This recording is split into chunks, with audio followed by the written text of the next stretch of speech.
طول عمر الكورة في مصر من يوم ما بدأت وهي أهلي وزمالك ومحاولات بائسة من باقي الفرق. في 2008 وفي محافظة أسيوط الجميلة أسس الحاج محمود الأسيوطي نادي وسماه الأسيوطي سبورت على اسم عائلته، وده كان خبر عابر جدا وما لفتش نظر أي حد في مصر من الأساس. ولكن لو كنا نعرف إن بعد 10 سنين بس النادي ده هيغير خريطة الكورة في مصر وأفريقيا فأكيد ما كانش هيبقى خبر عابر. وبدأ يتدرج نادي الأسيوطي ما بين الدرجة الرابعة للثالثة للثانية لحد ما صعد الدوري الممتاز سنة 2014 2015 لأول مرة في تاريخه.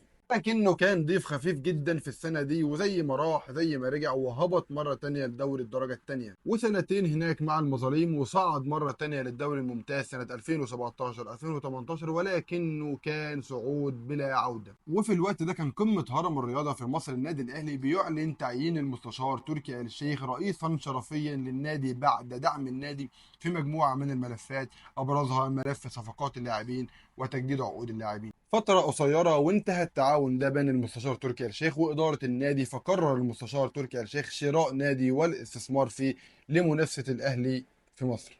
فوقع الاختيار وقتها على نادي الأسيوطي، فاشتراه المستشار تركي آل الشيخ من الحاج محمود الأسيوطي وغير اسمه لنادي بيراميدز. وكانت قيمة الصفقة تقريبا من 90 إلى 100 مليون حسب المصادر اللي اتكلمت في الموضوع ده، لأن مفيش أي جهة رسمية أعلنت القيمة الحقيقية للصفقة وقتها. ويا عزيزي بمجرد إتمام صفقة الاستحواذ دي وانهالت العروض على نجوم الفرق داخل مصر وخارج مصر خاصة البرازيل، أحمد الشناوي والمهدي سليمان وعلي جبر واحمد ايمن منصور وعمر جابر ومحمد مجدي قفشه ومحمد فاروق ومحمد حمدي ورجب بكار واحمد توفيق وناصر منسي.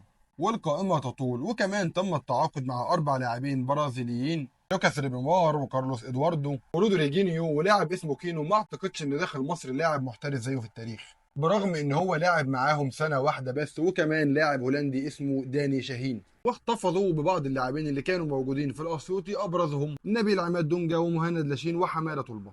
وجابوا لهم يا سيدي مدرب اسمه البرتو فالنتين، وعينوا حسام البدري رئيس للنادي. وفتحوا قناه تلفزيونيه ولموا فيها ابرز الاعلاميين اللي موجودين في مصر في الوقت ده: مدحت شلبي وسيف زاهر وابراهيم فايق والغندور ورضا عبد العال واحمد عفيفي وميدو. وصلت انهم جابوا رونالدينيو لتحليل المباريات في القناه، ودفعوا في الحكايه دي كلها يا عزيزي ما يقارب المليار جنيه مصري، تحديدا كانت 958 مليون جنيه مصري. والحقيقه ان النادي بدا بشكل كويس جدا وحقق نتائج وانتصارات كبيره. يكفيني اقول لك ان في اول موسم ليه قدر انه يحقق 70 نقطه ويحقق المركز الثالث بفرق نقطتين بس عن الزمالك صاحب المركز الثاني. وكمان هيشارك السنه اللي جايه في بطوله الكونفدراليه، وتاهل كمان لنهائي كاس مصر، لكنه خسر من الزمالك بنتيجه 3-0. ولكن في قرار مفاجئ للجميع: بيقرر المستشار السعودي تركي آل الشيخ تصفيه استثماراته في مصر وبيع النادي لصالح المستشار الاماراتي سالم الشمسي. وبيكمل بيراميدز مع المالك الجديد بنفس السياسه تقريبا، تعاقدات كبيره على مستوى اللاعبين او المدربين. وده خلاهم في اول مشاركه افريقيه لهم في الكونفدراليه سنه 2019 2020 يتاهلوا للمباراه النهائيه علشان يقابلوا نهضه بركان. وللاسف مش بيتمكنوا ان هم يكسبوا وبيخسروا وبيحققوا المركز الثاني في اول مشاركه افريقيه ليهم. ومحليا بيقدروا ان هم يحافظوا برضو على المركز الثالث، وهيرجعوا السنه اللي جايه علشان يشاركوا مره تانية في بطوله الكونفدراليه. ولكن بيوصلوا المره دي للنص النهائي وبيخرجوا من فريق كبير جدا زي فريق الرجاء المغربي. واستمرت نتائج بيراميدز الكويسه على المستويين المحلي والقاري، وقدر ان هو يحقق المركز الثاني في الدوري لاخر 3 نسخ متتاليه. وحاليا وفي موسم 2024 2025 هو متصدر الدوري، وبرأي معظم المحللين والنقاد شايفينهم الأقرب للحصول كمان على لقب الدوري. وكمان قدروا إن هم يحققوا أول لقب ليهم بالفوز ببطولة كأس مصر على حساب زد السنة اللي فاتت. وتأهلوا بالفعل لنهائي كأس مصر للموسم الحالي علشان يقابلوا الزمالك، وقدامهم فرصة تاريخية إن هم يحققوا الثنائية.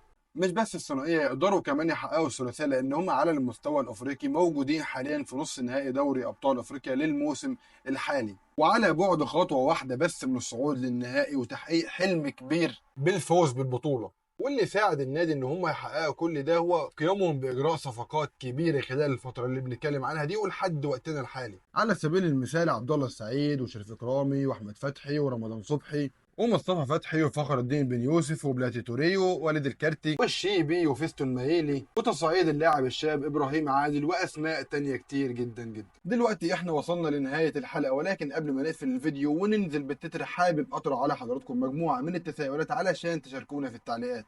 هل شايف ان اللي وصل ليه بيراميدز يعتبر فعلا نجاح، خاصة ان هو لم يحقق اي نجاح على المستوى المادي؟ لان النادي تقريبا بيصرف بس، والعوائد عندهم اكيد اقل بكتير من المصروفات. هل تتوقع ان يستمر بيراميدز في التطور والتقدم ويحقق بطولات على المستوى البعيد؟ هل ممكن النادي يكون على المستوى البعيد عنده خطط واستراتيجيات تزود من دخله بحيث يحقق مكاسب مادية زيه وزي اي استثمار في الدنيا؟